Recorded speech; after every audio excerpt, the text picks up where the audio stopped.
I come to the garden alone while the dew is still on the roses, and the voice I hear falling on my ears, the Son of God discloses,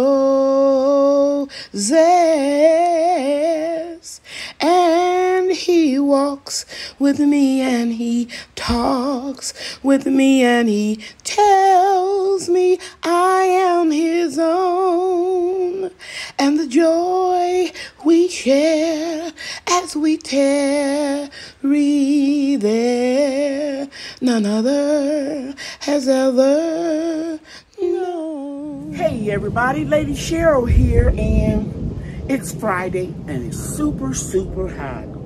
But I wanted to make a small video and to share with you what we're going through right now. It is nothing compared to the Hurricane Ida and all the devastation. And I want you all to know that everybody in the path, every state and county that's been affected by the storm, you are in my prayers. And I've heard from a lot of people, and they're letting us know on YouTube in the gardening community that they're safe, and I'm just so grateful for that. It's real hot here in North Texas. It's close to 100 degrees every day. It is super hot out here, and so I'm just going to show you something real quick. Here is the 50% shade cloth that I put on those peas that I put outside. And guys, even with me watering them every day, you can see them. They're doing okay, but they have damage. They have some sunburn damage. See if you can see that right here where I just took off. See that yellowing? So this is why I don't experiment anymore with my whole crop and bring a whole lot of plants outside in 100-degree weather, because it could be 99 but the heat index will be 104 or 106.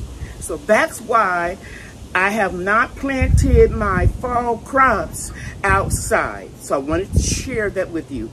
And also in this video, I'm going to take you inside and I'm going to give you an update on my seedlings, and I'm going to show you which ones I'm never going to pot up again or grow again, and why I don't plant or grow seedlings that are leggy. Okay?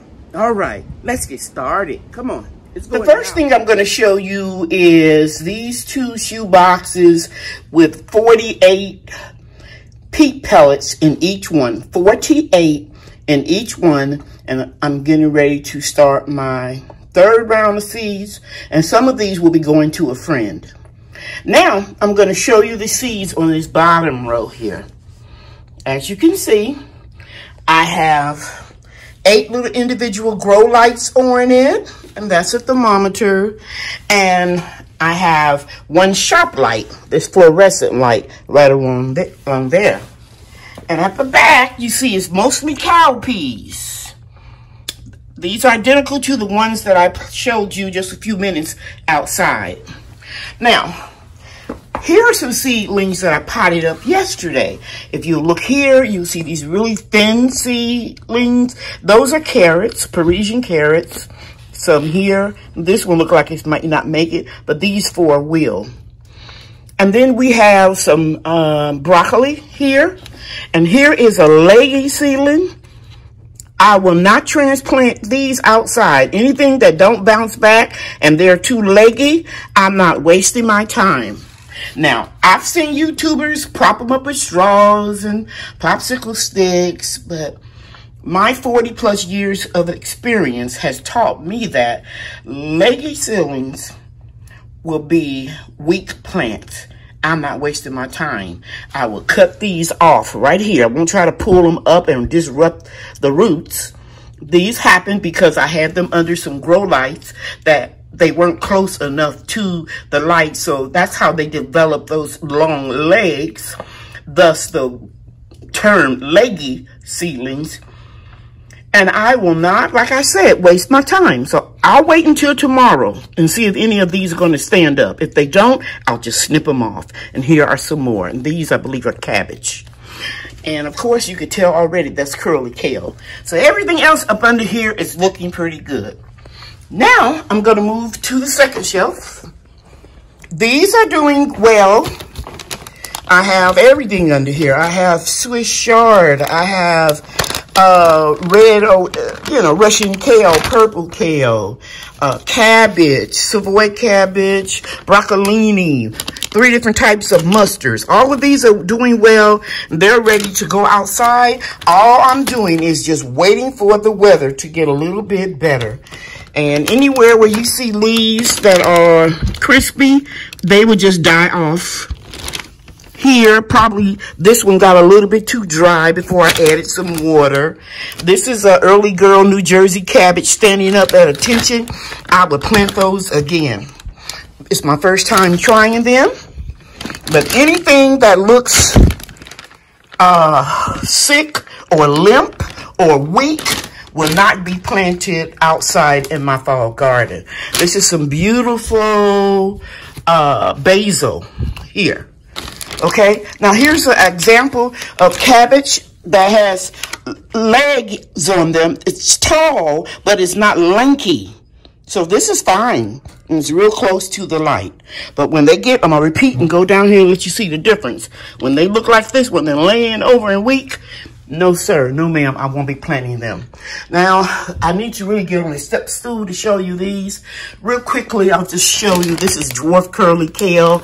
I just used a, what do you call that, chalk pen to write on some of these. This one is a curly kale. Some of the same plants that you see down here are up here with larger leaves for the simple reason that I started them earlier. And this is a Scotch kale right here, right there, that I'm putting this one in front of. So we have a lot of different plants up here. We've got Savoy cabbage. We also have some giant green tomato plants and a basket tomato at different stages. Again, succession planting. So that's what's on these 3 rows. 1, 2, and 3. And of course on the floor there, those are going to be some seeds I'm going to start this afternoon. Now let's take you over here. We have 2 rows. Some of the same plants. Here's a California Wonder pepper. And pepper here, and as soon as they get a few more leaves, I'm going to top them off to make sure that the plants are bushier. Now, I told you outside when I did the introduction, there are some seedlings I'm not going to even plant again. This is a radish. No, it's a radish, but it's a parsnip radish. I don't like the way it's looking. I may save a couple of them, but these 2 right here, I'm telling you right now, this will go into the compost. And I will come in here and put another seedling right here. I'm not fooling around with plants that are already starting off sick. Okay, so here is another radish. Some of them are looking pretty good. And these are real close to the light that you can see. I think this one will make it. And these 2 right here will make it. Okay? And all of these are brassicas or greens at different stages that I planted them, but the seeds, or sowed the seeds, but this should be standing up. And if it's not standing up by the time the weather cools off, it'll be just like this one. It'll go to compost heaven.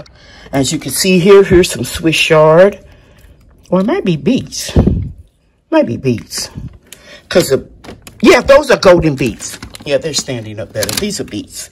Some of them I labeled and some of them I didn't, because I can tell the difference between them. Okay? All right. This is mustard spinach, MS. This says bee wine. It's from last year. So that is a pepper, and I know I only planted 2 seeds for peppers right here.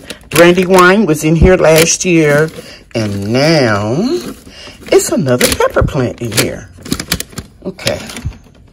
And let's put that right there. Okay, so now we're going to move on to the next row. Here are the last seeds that I sowed, and these are Parisian carrots. And as soon as they get just a little bit bigger, they will be potted up. Everything on this row, I potted up yesterday. See those seeds in the back, right there in that corner? They're standing up. They can get long, but as long as they stand up, there is one. Let me see if I can get my hand in here. Right there in that corner. If that one doesn't stand up, and I have that light right on top of it, if it doesn't stand up, I'm going to snip it off. Everything else is looking good. Let's move over here and let you see these. Everything is looking good over here in this tray. And these are the lights somebody sent me. I told you a company sent me, and I'm going to let you all know at the end of my growing process what I think about these two wand lights and where you can get them if you would like to purchase them. But just give me a couple more weeks. And let me show you from this angle, everything is doing good. It's doing well. And those are carrots right there. Little bitty skinny carrots. Okay. So I hope I showed you something that you can use. Be patient. If you live in an area and your temperatures are consistently close to 100 degrees, even with a shade cloth, I urge you not to put your seedlings outside because you're going to be working yourself to death, because I guarantee you, you're going to be starting more seeds. Now, some of you may have microclimates in your gardens or your food forests, and some of you don't mind taking a chance. Because you don't like people to tell you what to do. You like me. You like to learn for yourself. So go ahead and experiment. But for me, these are not times to be experimenting in. So I go for what I know. And I do what I feel is best. Okay? All right. Now I'm going to show you some things that I just found. I went to pick up my prescription, and I found in a grocery store some jars. Hold on. I'll be right there. So my grocery store, Kroger's, had these ball jars. I don't really need any, but I bought I bought 3 dozen jars, 2 dozen quarts and 1 pint. And you can see that shelf right there. Somebody already wiped those out. But I was able to find lids very inexpensively. And I don't need any, but I picked up some extras that I'm going to be giving away during my Monday night live chats. But here in this basket, you can see what I ended up with. Some wide lids, some regular lids, and of course, those 3 dozen jars. Tune in on Monday night, and I'll give you guys an opportunity to win them free, and I'll send them to you. Okay? All right. Thanks for watching this video. Take care, everybody. Eat your own. It's not hard. You can do it. Yeah. Yeah. Thank you for watching. See you real soon.